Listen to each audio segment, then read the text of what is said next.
ನಮಸ್ಕಾರ ಕಂಪ್ಲೀಟ್ ನ್ಯೂಸ್ಗೆ ಸ್ವಾಗತ. ನಾನು ಚೇತನ್ ಹೂಗಾರ್. ಜೆಡಿಎಸ್ ಭದ್ರಕೋಟೆ ಛಿದ್ರ ಮಾಡೋದಕ್ಕೆ ಬಿಜೆಪಿ ಪ್ಲಾನ್ ಮಾಡಿಕೊಂಡಿದೆ, ಸನ್ನದ್ಧವಾಗಿದೆ. ಕಾಂಗ್ರೆಸ್ ಕಹಳೆ ಮೊಳಗಿಸಿದ ಮಂಡ್ಯಗೆ ಕಮಲ ಮುತ್ತಿಗೆ ಹಾಕ್ತಾ ಇದೆ. ಮಂಡ್ಯಗೆ ಬರೋಬ್ಬರಿ 800 ಕೋಟಿ ಯೋಜನೆಯನ್ನ ಘೋಷಣೆ ಮಾಡಿದೆ ಬಿಜೆಪಿ.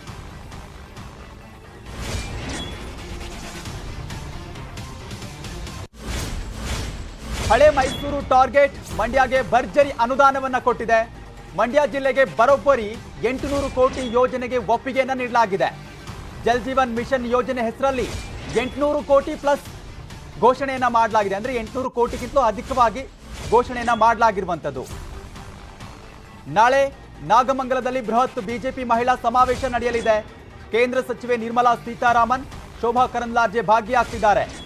ವಿಜಯೇಂದ್ರ ಮುಂದಾಳತ್ವದಲ್ಲಿ ನಾಳೆ ಇಡೀ ಸರ್ಕಾರ ಮಂಡ್ಯಗೆ ಎಂಟ್ರಿ ಕೊಡ್ತಾ ಇದೆ. ಮಂಡ್ಯ ಜಿಲ್ಲೆಗೆ 800 ಕೋಟಿ ಅನುದಾನವನ್ನು ನೀಡಲಾಗಿದೆ. ಬಿಜೆಪಿ ಜೆಡಿಎಸ್ ಭದ್ರಕೋಟೆಯನ್ನ ಛಿದ್ರ ಮಾಡೋದಕ್ಕೆ ಸನ್ನದ್ಧವಾಗಿದೆ.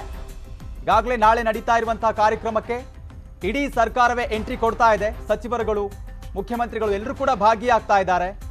ಯಾಕಂದ್ರೆ ಈ ಹಿಂದೆ ಕೂಡ ಬಿಜೆಪಿ ಮೊದಲಿನಿಂದಲೂ ಕೂಡ ಹಳೆ ಮೈಸೂರು ಭಾಗವನ್ನ ಟಾರ್ಗೆಟ್ ಮಾಡ್ಕೊಂಡು ಬಂದಿತ್ತು. ಹೇಗಾದ್ರೂ ಮಾಡಿ ಈ ಬಾರಿ ಕಮಲವನ್ನ ಅರಳಿಸಲೇಬೇಕು ಅಂತ ಸನ್ನದ್ಧವಾಗಿದೆ. ಸೊ ಹಾಗಾಗಿ ಈಗ ಜೆಡಿಎಸ್ನ ಭದ್ರಕೋಟೆಗೆ ಲಗ್ಗೆ ಇಟ್ಟಿರುವಂತದ್ದು. ಭದ್ರಕೋಟೆಯನ್ನ ಛಿದ್ರ ಮಾಡೋದಕ್ಕೆ ಬಿಜೆಪಿ ಪ್ಲಾನ್ ಮಾಡ್ಕೊಂಡಿದೆ.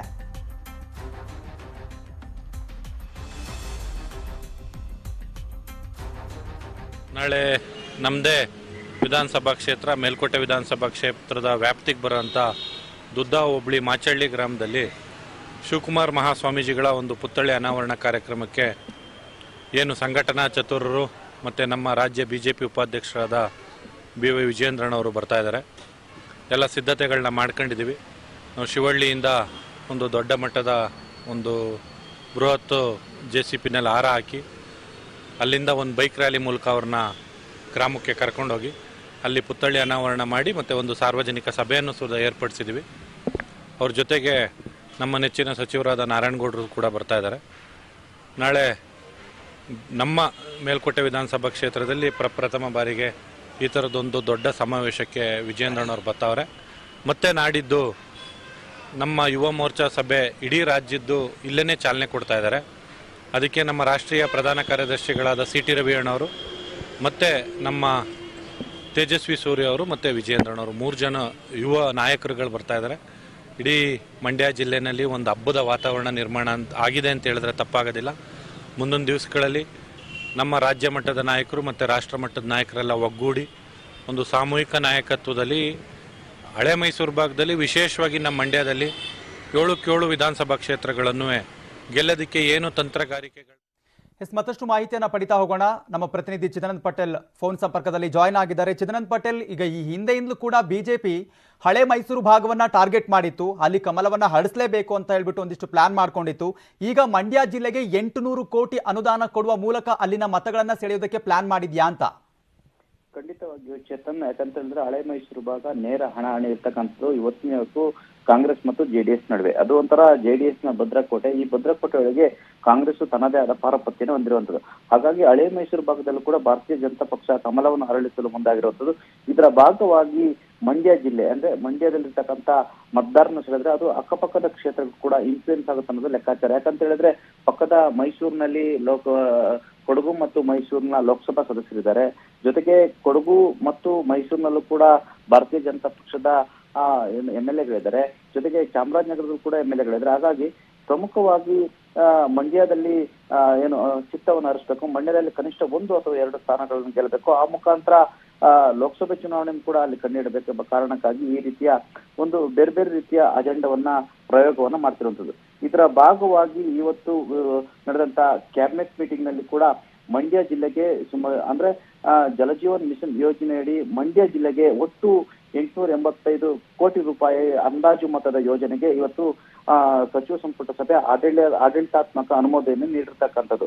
ಅಂದ್ರೆ ಜಲಜೀವನ್ ಮಿಷನ್ ಯೋಜನೆ ಮಂಡ್ಯ ಜಿಲ್ಲೆಯ 5 ಪ್ರತ್ಯೇಕ ಬಹುಗ್ರಾಮ ಕುಡಿಯುವ ನೀರು ಸರಬರಾಜು ಯೋಜನೆಗಳಾದಂತ ಮಂಡ್ಯ ಜಿಲ್ಲೆಯ ಶ್ರೀರಂಗಪಟ್ಟಣ ತಾಲೂಕಿನ ಕಾವೇರಿ ನದಿಯ ಬಲಭಾಗದಲ್ಲಿರ್ತಕ್ಕಂಥ 28 ಜನವಸತಿಗಳಿಗೆ ಮತ್ತು ಮಂಡ್ಯ ಜಿಲ್ಲೆಯಲ್ಲಿ ಬೆಂಗಳೂರು ಮೈಸೂರು ರಾಷ್ಟ್ರೀಯ ಹೆದ್ದಾರಿಯ ಉತ್ತರ ಭಾಗದಲ್ಲಿರತಕ್ಕಂಥ ಮಂಡ್ಯ ತಾಲೂಕಿನ ಒಟ್ಟು 240 ಜನವಸತಿಗಳಿಗೆ ಮತ್ತು ಮದ್ದೂರು ತಾಲೂಕಿನ 150 ಜನವಸತಿಗಳಿಗೆ ಅದೇ ರೀತಿ ಮಂಡ್ಯ ಜಿಲ್ಲೆಯ ಶ್ರೀರಂಗಪಟ್ಟಣ ತಾಲೂಕಿನ ಕಾವೇರಿ ನದಿಯ ಎಡಭಾಗದಲ್ಲಿರ್ತಕ್ಕಂಥ 56 ಜನವಸತಿಗಳಿಗೆ, ಮಂಡ್ಯ ಜಿಲ್ಲೆಯ ಬೆಂಗಳೂರು ಮೈಸೂರು ರಾಷ್ಟ್ರೀಯ ಹೆದ್ದಾರಿಯ ದಕ್ಷಿಣ ಭಾಗದಲ್ಲಿರ್ತಕ್ಕಂಥ ಮಂಡ್ಯ ತಾಲೂಕಿನ 51 ಜನವಸತಿಗಳಿಗೆ ಮತ್ತು ಮತ್ತೂರು ತಾಲೂಕಿನ 117 ಗ್ರಾಮಗಳು ಸೇರಿದಂತೆ ಮಳವಳ್ಳಿ ತಾಲೂಕಿನ 151 ಜನವಸತಿಗಳಿಗೆ ಒಟ್ಟಾರೆ 875 ಕೋಟಿ ರೂಪಾಯಿಯನ್ನು ಇವತ್ತು ಆಡಳಿತಾತ್ಮಕ ಅನುಮೋದನೆ ಕೊಟ್ಟುವಂಥದ್ದು.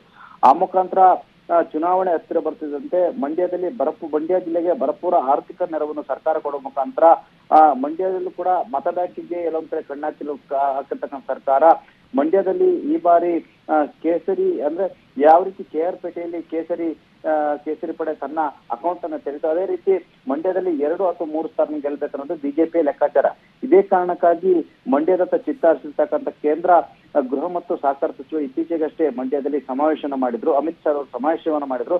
ಅದರ ಬೆನ್ನಲ್ಲೇ ಸರ್ಕಾರ ಈಗ ಜಲಜೀವನ್ ಮಿಷನ್ ಅಡಿ ಸುಮಾರು 885 ಕೋಟಿ ರೂಪಾಯಿಯನ್ನ ಆಡಳಿತಾತ್ಮಕ ಅನುಮೋದನೆ ಕೊಟ್ಟಿರುವಂತದ್ದು. ಚೇತನ್.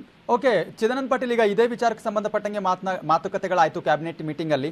ಇದನ್ನ ಹೊರತುಪಡಿಸಿ ಬೇರೆಲ್ಲ ಏನೆಲ್ಲ ಚರ್ಚೆಗಳಾಯ್ತು ಅಂತ? ಪ್ರಮುಖವಾಗಿ ಸಚಿವ ಸಂಪುಟ ಸಭೆಯಲ್ಲಿ IAS ಮತ್ತು IPS ಅಧಿಕಾರಿಗಳಿರ್ತಕ್ಕಂಥ ರೂಪಂ ಮೌದ್ಗಿಲ್ ಮತ್ತು ರೋಹಿಣಿ ಸಿಂಧೂರ್ ಇವರ ವೈಯಕ್ತಿಕ ಸ್ವಚ್ಛಾಟ ಪ್ರಕರಣ ಸದ್ದು ಮಾಡಿತು.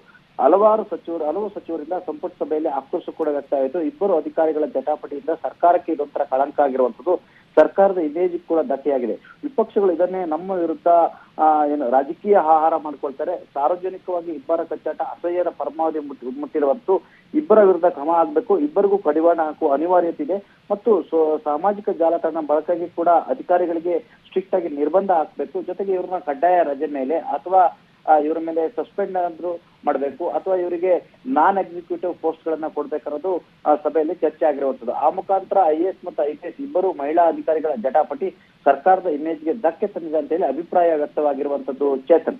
Okay, thank you Chidananda Patil ನಿಮ್ಮೆಲ್ಲ ಮಾಹಿತಿಗಾಗಿ. PSI ರೂಪಾ ಮತ್ತು ರೋಹಿಣಿ ಗೆಳೆತನ ಎಂಥದ್ದು? ರೋಹಿಣಿ ಗಂಡ ರೂಪಾ ಹಸ್ಬೆಂಡ್ಗೂ ಸ್ನೇಹ ಇತ್ತ?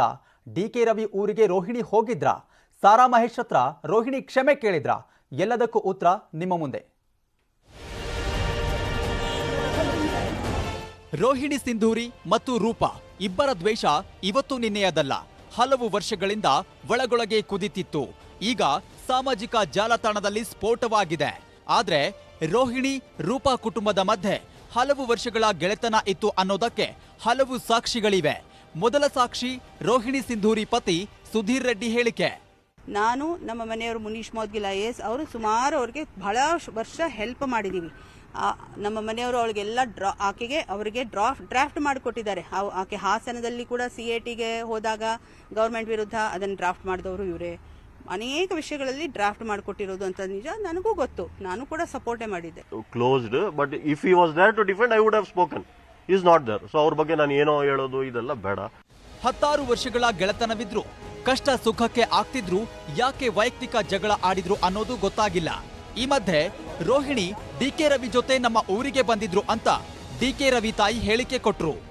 ನೀನೇನಂದ್ರು ಜನ ಏನು ಅನ್ನಲ್ಲ, ದೇವ್ರು ಏನು ಅನ್ನಲ್ಲ, ನೆಚ್ಚಲ್ಲ. ಅವ್ರಿಬ್ರು ಫ್ರೆಂಡು, ಮಸೂರಿಲುವೆ ಫ್ರೆಂಡ್ ಆಗೇ ಕೆಲಸ ಮಾಡಿದ್ರು, ಓದಿದ್ರು. ನನ್ನ ಮನೆಗೂ 2 ಸತಿ ಬಂದಿದ್ಲು ಸಿಂಧೂರಿ. ಅವರು ಇವಾಗ ಇಲ್ಲಿ ಇಲ್ಲ. ಅವ್ರ ಬಗ್ಗೆ ನಾವು ಎಷ್ಟು ಡೀಸೆನ್ಸಿ ಅಂದ್ರೆ ನಮ್ಗೆ ಹೋಗಿರೋ ಅವ್ರ ಬಗ್ಗೆ ಯಾವಾಗ್ಲೂ ಮಾತಾಡಬಾರ್ದು. ಯಾವಾಗ್ಲೂ ಮಾತಾಡಿಲ್ಲ. ಎಷ್ಟೋ ಫೇಸ್ ಮಾಡಿದೀವಿ ನಾವು. ಅವಾಗ ಏನೇನೋ ಆಗಿದೆ. ಎಲ್ಲ ಚೆನ್ನಾಗಿತ್ತು, ಎಲ್ರೂ ಚೆನ್ನಾಗಿದ್ರು. ಈಗ ಖಾಸಗಿ ವಿಷಯಗಳನ್ನ ಯಾಕೆ ಬೀದಿಗೆ ತಂದ್ರು ಅನ್ನೋದಕ್ಕೆ ಉತ್ತರ ಕೊಡ್ತಿಲ್ಲ. 3 IAS ಅಧಿಕಾರಿಗಳಿಗೆ ರೋಹಿಣಿ ನಗ್ನ ಚಿತ್ರ ಕಳಿಸಿದ್ರು ಅನ್ನೋ ರೂಪ ಆರೋಪ ಅಸಲಿಯತ್ತೇನು ಅನ್ನೋದನ್ನ ಅವರು ಹೇಳ್ತಿಲ್ಲ, ಇವರು ಹೇಳ್ತಿಲ್ಲ. ಸಾಮಾಜಿಕ ಜಾಲತಾಣಗಳಲ್ಲೇ ನಾನಿಲ್ಲ ಅಂತಿರೋ ರೋಹಿಣಿಗೆ ಪತಿ ಬೆಂಬಲವಾಗಿದ್ದು 3 ಜನರ ಹೆಸರು ಹೇಳಿ ಅಂತಿದ್ರೆ ಸಾಕ್ಷಿ ಇದೆ, ತನಿಖೆ ಸಂಸ್ಥೆಗೆ ಕೊಡ್ತೀನಿ 3 ಜನರ ಹೆಸರನ್ನ ತಗೊಂತೀನಿ. ಇವಾಗ ಆ 3 ಹೆಸರು ಹೇಳಿಲ್ಲ ಅಂದ್ರೆ she has misused her power. ಅದು ಅವ್ರು ಹೇಳಿ, ಅವ್ರು ಎಲ್ಲದನ್ನು ನನಗೆ ಬಿಟ್ರೆ ಯಾಕೆ? ಅವ್ರು ಹೇಳಿ, ಯಾವ ತನಿಖೆ ಸಂಸ್ಥೆ ತನಿಖೆ ಮಾಡ್ತದೆ ಅವ್ರ ಹತ್ರ ನಾನು ಎಲ್ಲ ಚಾಟ್ಸ್ ಕೊಡ್ತೀನಿ. ಇನ್ನು ರೋಹಿಣಿ ಸಿಂಧೂರಿ ಸಾರಾ ಮಹೇಶ್ ಬಳಿ ಕ್ಷಮೆ ಕೇಳಲು ಹೋಗಿದ್ರು ಅನ್ನೋ ಫೋಟೋನು ವೈರಲ್ ಆಗಿದೆ. ಇದಕ್ಕೆ ಸಾರಾ ಮಹೇಶ್ ಸ್ಪಷ್ಟನೆ ಕೊಟ್ರು. ಈಗಾಗಲೇ ಅವರು ಅದನ್ನು ಅವ್ರಿಗೆ ಅರಿವಾಗಿದೆ. ಅವ್ರು ಬಂದು ವಿಷಾದ ವ್ಯಕ್ತಪಡಿಸಿದಂಥ ಸಂದರ್ಭದಲ್ಲಿ ಅವ್ರ ತಪ್ಪು ಅವ್ರಿಗೆ ಗೊತ್ತಾಗಿದೆ. ಅದರಿಂದ ನಾನು ಮತ್ತೆ ಅದನ್ನು ಮುಂದುವರಿಸ್ತೀನಿ. ರೋಹಿಣಿ ಮೇಲೆ ಉಗ್ರ ರೂಪ ಯಾಕೆ ಅನ್ನೋದಕ್ಕೆ ಇಬ್ಬರು ಉತ್ತರ ಕೊಡ್ತಿಲ್ಲ. ಆದ್ರೆ ರೋಹಿಣಿ ರೂಪ ಮಧ್ಯೆ ವೈಯಕ್ತಿಕ ಹಾಗೂ ಕುಟುಂಬ ಕಲಹ ಯಾಕೆ ಅನ್ನೋದನ್ನ ಇಬ್ಬರಲ್ಲಿ ಒಬ್ರು ಸ್ಪಷ್ಟಪಡಿಸಬೇಕಾಗಿದೆ. Bureau report, news 18. ಉನ್ನತ ಮಟ್ಟದ ಅಧಿಕಾರಿಗಳ ಬೀದಿ ಕಾಳಗದ ಬಗ್ಗೆ ಮಂತ್ರಿಗಳು, ರಾಜಕಾರಣಿಗಳು ಏನಂದ್ರು ಅಂತ ನೀವೇ ಒಂದ್ಸರಿ ಕೇಳಿಸ್ಕೊಂಬಿಡಿ.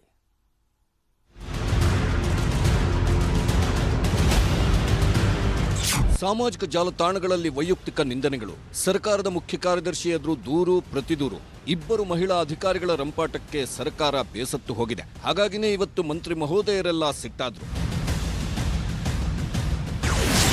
ವೈಯಕ್ತಿಕ ವಿಷಯ ಅಂತ ಸುಮ್ಮನಿದ್ವಿ, ಇನ್ನು ಮುಂದೆ ಸುಮ್ಮನೆ ಇರೋದಿಲ್ಲ. ನಾವು ಪ್ರಾಥಮಿಕವಾಗಿ ಇದು ವೈಯಕ್ತಿಕ ಅಂತ ಹೇಳಿ ಸುಮ್ಮನಿದ್ವಿ.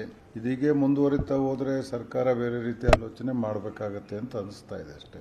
ಅವರು ಖಾಸಗಿ ವ್ಯವಹಾರಕ್ಕೆ ನಾವ್ಯಾಕೆ ಮಾತಾಡೋಣ ಅಂತ ನಾವ್ಯಾರು ರಿಯಾಕ್ಟ್ ಮಾಡಿರಲಿಲ್ಲ. ಬಟ್ ವಿಧಾನಸೌಧದ ಮುಂದೆಲ್ಲ ಗಲಾಟೆ ಆಗುತ್ತೆ, ಅದು ಇದು ಆಗುತ್ತೆ ಅಂದರೆ ಸ್ವಲ್ಪ ಹೌ ಟು ಟೇಕ್ ಕೇರ್.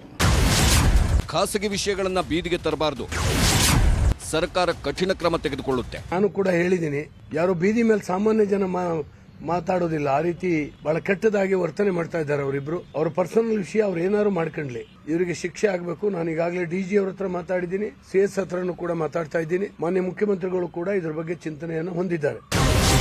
ಕೊಳಾಯಿ ಮುಂದೆ ಜಗಳ ಆದಂಗೆ ಮುಖ್ಯಮಂತ್ರಿಗಳು ಕ್ರಮ ಜರುಗಿಸ್ತಾರೆ. ನೋಡಿ, ಮೊದಲು ಕೊಳಾಯಿಗಳ ಹತ್ರ ಜಡೆ ಜಗಳ ಅಂತ ಕೇಳ್ತಾ ಇದ್ವಿ, ಈಗ ದೊಡ್ಡ ಮಟ್ಟದಲ್ಲಿ ನಡೀತಾ ಇದೆ. ಇವರು ಇಬ್ರು ಸಮಾಜಕ್ಕೆ ಒಂದು ಆಡಳಿತ ಕೊಡೋರು, ಇನ್ನೊಂದು ಆಡಳಿತನ ಮಾಡೋ ಅಂತವ್ರು. ಇವರೇ ಈ ರೀತಿ ಮಾಡ್ಕೊಂಡಿದ್ರೆ ಸಾರ್ವಜನಿಕರಿಗೆ ಇವ್ರ ಬಗ್ಗೆ ಏನ್ ಅನ್ಸುತ್ತೆ? ಬೇರೆಯವ್ರಿಗೆ ಮಾರ್ಗದರ್ಶಕರಿರ್ಬೇಕು, ಅವರೇ ಈ ರೀತಿ ಹೇಳಿಕೆ ಕೊಡ್ತಾ ಇದ್ರೆ ಬಹಳ ತಪ್ಪ. ಸರ್ಕಾರ ಏನ್ ಮಾಡಬೇಕು ಅದು ಖಂಡಿತವಾಗ್ಲೂ ನಮ್ಮ ಮುಖ್ಯಮಂತ್ರಿಗಳು ಅದನ್ನ ಕಠಿಣವಾಗಿ ಒಂದು ಕ್ರಮ ಕೈಗೊಳ್ತಾರೆ. ಅನಾರೋಗ್ಯಕರ ಬೆಳವಣಿಗೆ ಇದು, ಕಾನೂನು ಕ್ರಮಕ್ಕೆ ಸಿಎಂಗೆ ಹೇಳ್ತೀನಿ. ಬಹಳ ಅನಾರೋಗ್ಯಕರವಾದಂತಹ ಬೆಳವಣಿಗೆ.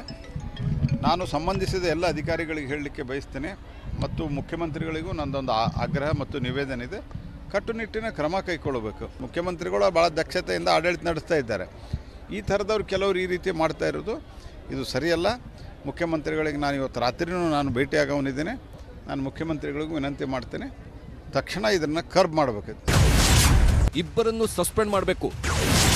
ಇಬ್ಬರ ಜಗಳ ಅತಿರೇಕಕ್ಕೆ ಹೋಗ್ತಿದೆ. IAS, IPS ಹಿರಿಯ ಮಹಿಳಾಧಿಕಾರಿಗಳು ಬೀದಿ ಕಾಳಗ ನಡೀತಾ ಇದೆ. ಸರ್ಕಾರ ಇದೆ, ಮುಖ್ಯಮಂತ್ರಿ ಇದ್ದಾರೆ, ಮುಖ್ಯ ಕಾರ್ಯದರ್ಶಿ ಇದ್ದಾರೆ, ಜನ ನಮ್ಮನ್ನು ನೋಡ್ತಾ ಇದ್ದಾರೆ. ಅವ್ರು ಯಾವ್ದು ಪರ್ಸನಲ್ಸ್ ಎಲ್ಲ ತಗೊಂಡು ಬೀದಿಗೆ ಬಂದು ಮಾತಾಡ್ತಾರೆ ಅಂತಂದ್ರೆ ಸರ್ಕಾರ ಇಷ್ಟೊತ್ತಿಗೆ ಅವರನ್ನು ಸಸ್ಪೆಂಡ್ ಮಾಡಿ ಬೇರೆ ಬೇರೆ ರೀತಿ ಕ್ರಮ ತಗೋಬೇಕಾಗಿತ್ತು. I don't know why the government is mum over this issue. ಸರ್ಕಾರದ ಮಂತ್ರಿಗಳ ಮಾತು ಇಷ್ಟಾದ್ರೆ ಸಿದ್ದರಾಮಯ್ಯ ಸೇರಿದಂತೆ ಅನೇಕರು ಸದನದಲ್ಲೂ ರೋಹಿಣಿ ರೂಪ ಜಗಳವನ್ನ ಪ್ರಸ್ತಾಪಿಸಿದ್ರು.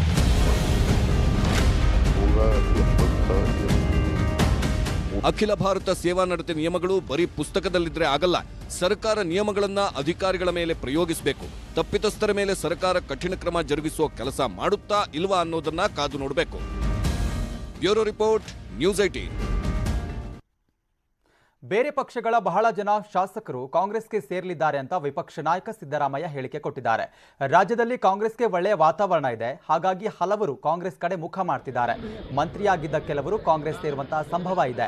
ಅವನು ನಳಿನ್ ಕುಮಾರ್ ಅಧ್ಯಕ್ಷನಾಗಲು ಲಾಯಕ್ಕಿಲ್ಲ ಅಂತ ಕಿಡಿಕಾರಿದ್ದಾರೆ. ಕಾಂಗ್ರೆಸ್ ಪಕ್ಷ ಅಧಿಕಾರಕ್ಕೆ ಬರ್ತಕ್ಕಂಥ ಮುನ್ಸೂಚನೆ ಪ್ರಾರಂಭ ಆಗಿದೆ. ಮತ್ತೆ ಕಾಂಗ್ರೆಸ್ ಪಕ್ಷದ ಸಿದ್ಧಾಂತ ನಾಯಕತ್ವವನ್ನ ಒಪ್ಪಿಕೊಂಡು ಕಾಂಗ್ರೆಸ್ ಪಕ್ಷಕ್ಕೆ ಸೇರ್ತಾ ಇದ್ದಾರೆ. ಅವರಿಗೆ ದ್ವೇಷದ ರಾಜಕಾರಣ ಮಾಡಿ, ಧರ್ಮಗಳ ನಡುವೆ ಸಂಘರ್ಷ ಉಂಟು ಮಾಡಿ, ಓಟಿನ ರಾಜಕಾರಣ ಮಾಡ್ತಕ್ಕಂಥದ್ದು ಅವ್ರ ಕೆಲಸ. ಅಧಿಕಾರಕ್ಕೋಸ್ಕರ ಬರ್ತಾರೆ. ಬಿಜೆಪಿ ರಾಜ್ಯಾಧ್ಯಕ್ಷ ಕಟೀಲ್ ಅಂತ ಒಬ್ಬ ಇದ್ದಾನೆ. ನನ್ನ ಪ್ರಕಾರ ಅವನು ಅಧ್ಯಕ್ಷನಾಗಲಿಕ್ಕೆ ಲಾಯಕ್ಕಿಲ್ಲ. ಅವನು ಬೆಂಗಳೂರಿನಲ್ಲಿ ಶೀಘ್ರದಲ್ಲೇ ನಮ್ಮ ಮೆಟ್ರೋ 3ನೇ ಹಂತದ ಕೆಲಸ ಆರಂಭವಾಗಲಿದೆ. ಈ ಬಾರಿಯ ಬಜೆಟ್ನಲ್ಲೂ ಕೂಡ ಸಿಎಂ ಘೋಷಣೆ ಮಾಡಿದ್ದಾರೆ. ಆದರೆ 3ನೇ ಹಂತದ ಮೆಟ್ರೋಗೆ 4 ವರ್ಷದ ಹಿಂದೆ ಕಟ್ಟಿದಂತ ಫ್ಲೈಓವರ್ ಅಡ್ಡಿಯಾಗಿತ್ತು. ಆದ್ರೀಗ ನಮ್ಮ ಮೆಟ್ರೋ ಮಾಸ್ಟರ್ ಪ್ಲಾನ್ ಮಾಡಿದೆ. ಹಾಗಿದ್ರೆ ಏನ್ ಮಾಸ್ಟರ್ ಪ್ಲಾನ್ ಮಾಡಿದೆ ತೋರಿಸ್ತೀವಿ ನೋಡಿ. 3ನೇ ಹಂತದ ಮೆಟ್ರೋ ಕಾಮಗಾರಿಗೆ ಫ್ಲೈಓವರ್ ಅಡ್ಡಿ. ಬಿಬಿಎಂಪಿ ದೂರದೃಷ್ಟಿ ಇಲ್ಲದ ಅಭಿವೃದ್ಧಿ ಕೆಲಸದ್ದೇ ಸಮಸ್ಯೆ. ಬೆಂಗಳೂರಿನಲ್ಲಿ ನಮ್ಮ ಮೆಟ್ರೋ 2ನೇ ಹಂತದ ಕಾಮಗಾರಿ ನಡೆಯುತ್ತಿದೆ.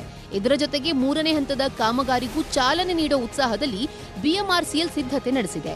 3ನೇ ಹಂತದ ಯೋಜನೆಯಲ್ಲಿ ಜೆಪಿ ನಗರದ 4ನೇ ಹಂತದಿಂದ ಕೆಂಪಾಂಪುರವರೆಗೆ 32.15 ಕಿಲೋಮೀಟರ್ ದೂರದ ಮೆಟ್ರೋ ಕಾರಿಡಾರ್ ನಿರ್ಮಾಣಕ್ಕೆ ತಯಾರಿ ನಡೆದಿದೆ. ಆದರೆ ಈ ಮಾರ್ಗದಲ್ಲಿ ಜೆಪಿ ನಗರದ ಡೆಲ್ಮಿಯಾ ಸರ್ಕಲ್ ಫ್ಲೈಓವರ್ ಅಡ್ಡಿಯಾಗಿತ್ತು. ಈ ಫ್ಲೈಓವರ್ ಕೇವಲ 4 ವರ್ಷದ ಹಿಂದಷ್ಟೇ ಬಿಬಿಎಂಪಿ ನಿರ್ಮಿಸಿತ್ತು. ಇತ್ತೀಚೆಗೆ ನಿರ್ಮಿಸಿರುವ ಫ್ಲೈಓವರ್ ತೆರವು ಮಾಡದೆ ಉಳಿಸಿಕೊಳ್ಳಲು ಬಿಎಂಆರ್ಸಿಎಲ್ ಮಾಸ್ಟರ್ ಪ್ಲಾನ್ ಮಾಡಿದೆ. ಡೆಲ್ಮಿಯಾ ಫ್ಲೈಓವರ್ ಉಳಿಸಿಕೊಳ್ಳೋಕೆ ನಿರ್ಧರಿಸಿರುವ ಬಿಎಂಆರ್ಸಿಎಲ್ ಫ್ಲೈಓವರ್ ಮೇಲೆಯೇ ಮೆಟ್ರೋ ಓಡಿಸುವ ಪ್ಲಾನ್ ಮಾಡಿದೆ. ಫ್ಲೈಓವರ್ನ 2 ಬದಿ ಪೋರ್ಟಲ್ ಪಿಯರ್ ನಿರ್ಮಿಸಿ ಅದರ ಮೇಲೆ ವೈಡಕ್ಟ್ ಕೂರಿಸಲಾಗುತ್ತೆ. ಅದರ ಮೇಲೆ ಮೆಟ್ರೋ ಹಳಿ ಹಾಕಿ ಟ್ರೈನ್ ಓಡಿಸುವ ಪ್ಲಾನ್ ಮಾಡಲಾಗಿದೆ. ಮೇಲ್ಸೇತುವೆ ಮೇಲೆ ಮೆಟ್ರೋ ಕಾರಿಡಾರ್ 12 ಮೀಟರ್ ಎತ್ತರದಲ್ಲಿ ಹಾದು ಹೋಗಲಿದೆ. ಬೆಂಗಳೂರಿನಲ್ಲಿ ಈ ತಂತ್ರಜ್ಞಾನ ಬಳಕೆ ಇದೇ ಮೊದಲು ಎನ್ನಲಾಗಿದೆ. ಇವಾಗ ಫ್ಲೈಓವರ್ ಇದೆ, ನೀವು ಅದನ್ನು ಅಕ್ಕಪಕ್ಕ ನೀವು ಪಿಲ್ಲರ್ ಥರ ನಾವು ಮೊದಲು ಮಾಡ್ಕೋತೀವಿ. So it may be iron structure also or cement beam structures ಥರ ಪಿಲ್ಲರ್ ಸ್ಟ್ರಕ್ಚರ್ಸ್ ಥರ ಮಾಡಿಕೊಂಡು ಅದ್ರ ಮೇಲೆ ಬೀಮ್ ಸಪೋರ್ಟ್. ರೋಡ್ ಇದ್ರ ಪ್ರಕಾರ ನಾವು ರೋಡ್ ಲೆವೆಲ್ ಏನಿದೆ ಅದ್ರ ಮೇಲೆ ನಾವು 5.5 ಅಡಿ ಮಿನಿಮಮ್ ಕೆಳಗಡೆಗೆ ಜಾಗ ಬಿಡಬೇಕಾಗುತ್ತೆ. ಈ ಹಿಂದೆ ಜಯದೇವ ಫ್ಲೈಓವರ್ ಅನ್ನ ಕೆಡವಿದ್ದ ಬಿಎಂಆರ್ಸಿಎಲ್ ಸದ್ಯ ಮೆಟ್ರೋ ಜೊತೆಗೆ ಫ್ಲೈಓವರ್ ಅನ್ನು ಹೊಸದಾಗಿ ನಿರ್ಮಾಣ ಮಾಡ್ತಿದೆ. ಆದರೆ ಈ ಬಾರಿ ಡೆಲ್ಮಿಯಾ ಸರ್ಕಲ್ ಫ್ಲೈಓವರ್ ಹೊಸದಾಗಿ ನಿರ್ಮಾಣವಾದ ಕಾರಣ ಫ್ಲೈಓವರ್ ಕೆಡವದೆ ಹಾಗೆ ಉಳಿಸೋದು ಬಿಎಂಆರ್ಸಿಎಲ್ಗೆ ಸವಾಲಾಗಿತ್ತು. 4 ವರ್ಷದ ಹಿಂದಷ್ಟೇ ಈ ಫ್ಲೈಓವರ್ಗೆ 25 ಕೋಟಿ ಹಣ ಖರ್ಚು ಮಾಡಲಾಗಿತ್ತು. ಹೀಗಾಗಿ ಫ್ಲೈಓವರ್ ಉಳಿಸೋದಕ್ಕೆ ಬಿಎಂಆರ್ಸಿಎಲ್ ಹೊಸ ತಂತ್ರಜ್ಞಾನ ಅಳವಡಿಸಿಕೊಳ್ತಿದೆ. ಆಶಿಕ್ ಮುಲ್ಕಿ, ನ್ಯೂಸ್ 18 ಬೆಂಗಳೂರು.